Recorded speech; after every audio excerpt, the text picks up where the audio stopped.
Welcome to Denver Broncos Mile High View Training Camp War Room, Wide Receivers Edition. A couple days ago, they were all in a panic.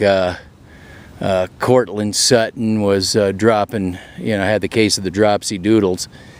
And what I want to talk about is what I actually had posted earlier in this off season about basically, the wide receiver core not being very good for the Denver Broncos. And they were also in a panic too because Flacco isn't connecting, and it's looking rather vanilla out there. And of course, with the tight ends, that wasn't going so well. But this is training camp, and you've got a new offensive coordinator, new players.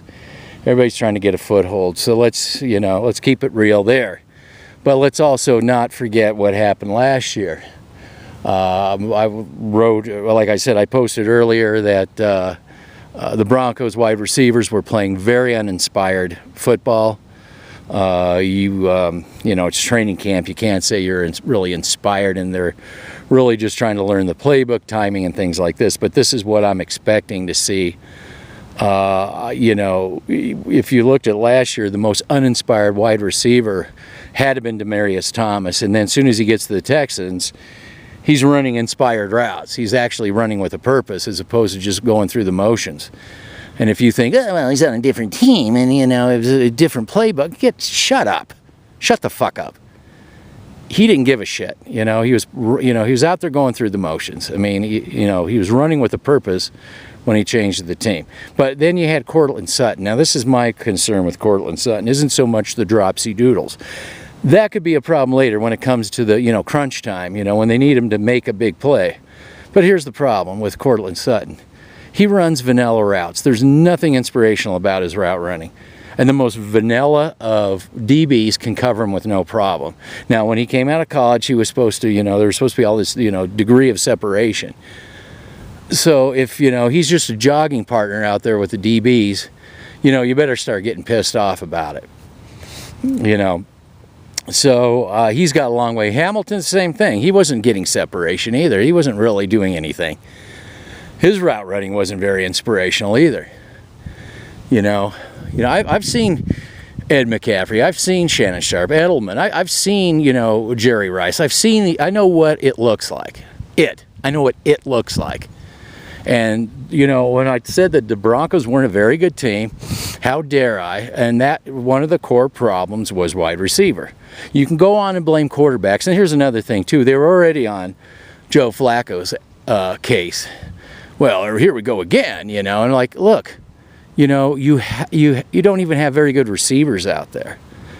Plus, they're trying to learn a system on top of all that. And yeah, I'm going to throw the tight ends into the mix. Of course, Jake Butt is in the hot tub time machine. I did a video and, all the injured tight ends, and so, but the thing is Fant hasn't been really too impressive either, which is kind of disappointing. But again, everybody's just trying to get a feel of what's going on. It really comes down to rhythm with offenses. It's almost like an orchestra. They got to get in a rhythm. And, that all that's to come. But as long as the tight ends stay healthy, that's a plus. I would be looking at the injury. I would really be taking a look at the injury situation when it comes to, down the road with these tight ends. Speaking of injuries, there's Sanders, and that's another problem too. I talked about my wide receiver section. I discussed Sanders being basically a porcelain doll. I will say this for Sanders: the guy can run a route. If they learned anything if the younger ones learned anything from Sanders, it's route running, because Sanders can definitely run a route. The problem is let's make bets on when Sanders gets injured. I guess we could put, let's see, it's 16. So I'll say by week 8 he'll be injured. My bet is going to be week 8 he'll be injured. That's a pretty safe bet. Somewhere in the middle there, he'll be injured. Doesn't say he's going to be out, but he could be out there hobbling around, which really, by that point he's useless.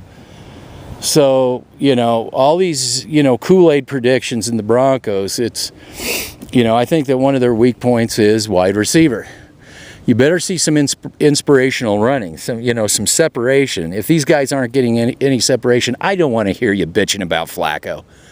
You know, that's been kind of a problem with the Denver Broncos since even, you know, before Peyton Manning left. The receivership hasn't been very good.